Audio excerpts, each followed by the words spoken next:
Welcome back to all the viewers. Our today's topic will be our next chapter, which is staffing. Earlier we have studied about planning, then we have studied about organizing. This is the third function of management, that is staffing. After organizing process is over, then there arises a need that how to fill the empty jobs created by organizing function, यानी जो organising function में जो jobs create किए गए हैं उसको किस तरीके से हम फिल करेंगे वो हमारा इसमें आएगा। तो स्टाफिंग फंक्शन में जो है स्टाफिंग क्या कंसिस्ट करता है, तो यहाँ पे स्टाफिंग फंक्शन का हम एक कह दें मीनिंग कह सकते हैं हम। तो स्टाफिंग फंक्शन का मीनिंग क्या हो जाएगा कि it consist of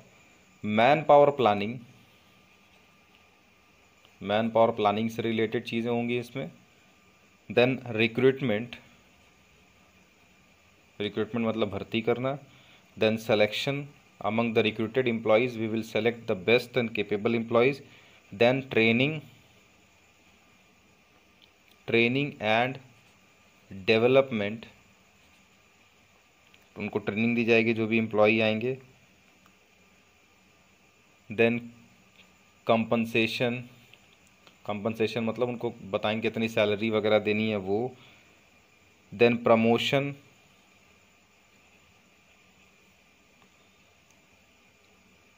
and maintenance of personal.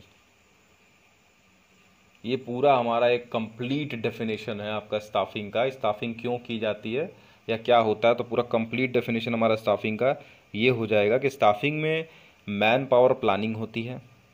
पहली बात कि भाई कितने आदमी चाहिए, कितना क्या चाहिए, वो सब प्लानिंग की चीज़ें होंगी उसमें।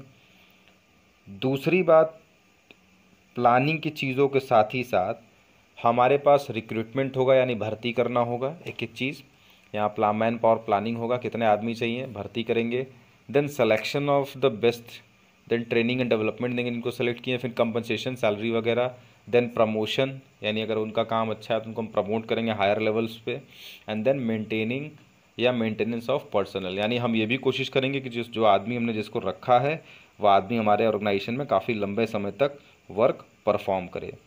अब उसके बाद ये तो हो गया हमारा स्टाफिंग का मीनिंग। नेक्स्ट जो है हम देख लेते हैं, नेक्स्ट हमारे पास जो है वो है इम्पॉर्टेंस। ये स्टाफिंग फंक्शन ज़रूरी क्यों है, क्यों स्टाफिंग हम करते हैं, कुछ तो भाई रीज़न होगा, कुछ तो बात होगा। तो स्टाफिंग का जो है इम्पॉर्टेंस वाला जो पार्ट है वो हम देख लेते हैं। तो यहाँ लिख देता हूँ मैं इम्पॉर्टेंस। इसको इम्पॉर्टेंस को हम नीड भी पढ़ सकते हैं या कभी कदार हम इसको बेनिफिट्स से भी पढ़ सकते हैं कि बेनिफिट्स ऑफ स्टाफिंग क्या है, या हम कहीं भी एडवांटेजेस भी कह सकते हैं ऑफ स्टाफिंग। तो क्या इसके एडवांटेजेस हैं स्टाफिंग के, उसके बारे में हम देख लेंगे वन बाय वन करके। सबसे पहली बात है कि स्टाफिंग क्या करता है, तो ये फिल करता है the roles by obtaining competent personnel. तो मैं लिख ही देता हूँ, यहाँ पहला आपका हो जाएगा filling the roles by obtaining competent personnel. Competent का मतलब जो हमारे ऑर्गेनाइजेशन के लिए बेस्ट पर्सनल होंगे, वो ऐसे पर्सनल को खोज के हम अपने जो रोल्स हमने क्रिएट किए थे ऑर्गेनाइजिंग प्रोसेस के दरमियान, उस रोल्स को हम क्या करेंगे, फिल करेंगे इन दिस पार्ट। तो पहला तो आपका काम हो गया ये। दूसरा काम क्या हो जाएगा, दूसरा काम हो जाएगा प्लेसिंग राइट पर्सन, सही आदमी को, right person at right job, सही आदमी को सही जॉब पे रखा जाए। अब ये राइट जॉब के इसमें मतलब उसकी क्वालिफ़िकेशन भी देखी जाएगी, यहाँ पे क्वालिफ़िकेशन उसकी क्या है, देन इसका एक्सपीरियंस क्या है, ये सारी चीज़ों को जो है हम यहाँ पे देखेंगे। उसके बाद ही फिर हम ये डिसीजन लेंगे कि whether he has to kept on that job और नॉट, ये उसके बाद ही ये डिसीजन लिया जाएगा। उसके बाद ये तो हो गया दूसरा। तीसरा हमारा है इसमें ग्रोथ ऑफ एंटरप्राइज, यानी जो हमारा एंटरप्राइज होगा वो ग्रो करेगा। क्यों? क्योंकि भाई आप जब कॉम्पिटेंट एम्प्लॉयज़ लाएंगे, ऐसे एम्प्लॉयज़ को आप लाएंगे जो कि जो काफ़ी ट्रेंड हों, अच्छे हों, और अपना काम बखूबी निभाते हो, तो ऐसे एम्प्लॉयज़ जब रहेंगे तो हमारा ऑर्गेनाइजेशन ऑटोमेटिकली ग्रो करेगा। उसके बाद फिर हम देख सकते हैं कि हमारा रिसोर्सेस का या हमारे जो रिसोर्स है, ह्यूमन रिसोर्स और नेचुरल रिसोर्स, उन सब का जो है ऑप्टिमम यूटिलाइजेशन होगा। तो हम नेक्स्ट पॉइंट लिख सकते हैं, ऑप्टिमम यूटिलाइजेशन ऑफ रिसोर्सेस। यानी हमारे पास जो रिसोर्सेस अवेलेबल हैं, जब हम सही आदमी को सही जॉब पे बैठा देंगे तो ऑब्वियसली ही और शी विल डू बेटर। और जब वो बढ़िया काम जब वो बढ़िया काम करेंगे तो अल्टीमेट हमारा काम भी अच्छा होगा और उसकी वजह से हमारे जो रिसोर्सेस हैं उनका ऑप्टिमम यूटिलाइजेशन भी हो पाएगा। नेक्स्ट हमारा जो है वो है आपका हेल्प्स इन कंपीटिंग। अच्छा, कंपीटिंग में कैसे हेल्प करेगा? जैसे कि मान लीजिए two organizations can easily acquire same type of physical and financial resources, but जो मेन इंपॉर्टेंट पार्ट होता है वो होता है आपका स्टाफिंग। अगर आपके यहाँ आप सब कुछ आपके पास सेम है, फिजिकल रिसोर्सेज सेम है और तमाम आपके पास जो भी रिसोर्सेज है वो सेम है, फाइनेंशियल पैसा भी सेम है, फिजिकल रिसोर्सेज भी सेम है, लेकिन the matter of fact is that कि कई बार जो है आपके पास अगर कॉम्पिटेंट एम्प्लॉयज़ हैं, अच्छे एम्प्लॉयज़ हैं, तो आपका ऑर्गेनाइजेशन ग्रो कर ले जाएगा। और वही अगर आपके पास एम्प्लॉयज़ की कमी है, बाकी आपने पैसा और सब कुछ लगा दिया है, तो ये भी आपका एक तो परेशानी का विषय बन सकता है। नेक्स्ट जो हम देखेंगे वो हो जाएगा, इससे क्या होगा, स्टाफिंग से इम्पोर्टेंस में एक पॉइंट और देख लेते हैं, that improves job satisfaction.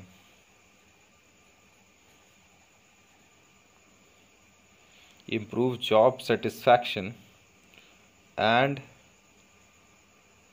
morale। तो जॉब सेटिस्फैक्शन का मतलब जब स्टाफिंग फंक्शन होता है तो इससे जो लोग इस जॉब पे अवेलेबल हैं, जो लोग इस जॉब को कर रहे हैं, वो क्या हो जाते हैं, वो सेटिस्फाइड हो जाते हैं अपने काम से। यानी काफ़ी हद तक वो अपने काम को फुल्ली और विद पेशेंस वो अपने काम को जो है पूरा करते हैं। तो ये तभी पॉसिबल होगा जब आप अच्छे एम्प्लॉयज़ को सही जगह पे बैठा पाएंगे, तभी ये पॉसिबल होगा, अदरवाइज़ कोई मतलब नहीं है फिर आपके स्टाफिंग फंक्शन का। उसके बाद हम देख सकते हैं स्टाफिंग क्यों ज़रूरी है, तो ये हो जाएगा की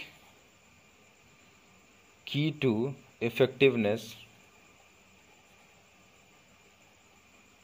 ऑफ अदर फंक्शंस।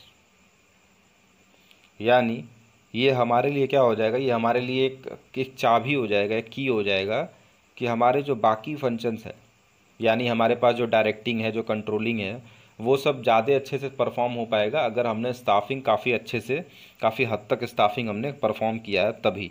अगर स्टाफिंग हमने सही से परफॉर्म नहीं किया है तो फिर हमारा आगे का जो रहेगा वो कुछ भी पूरा नहीं हो पाएगा, क्योंकि फिर एम्प्लॉयज़ जो है आपके सही पोजीशन पर नहीं रहेंगे। जैसे हमने स्टाफिंग में क्या किया, राइट पर्सन को राइट जॉब पे रखा है, हमने पढ़ा राइट पर्सन राइट जॉब पे रखा हुआ है।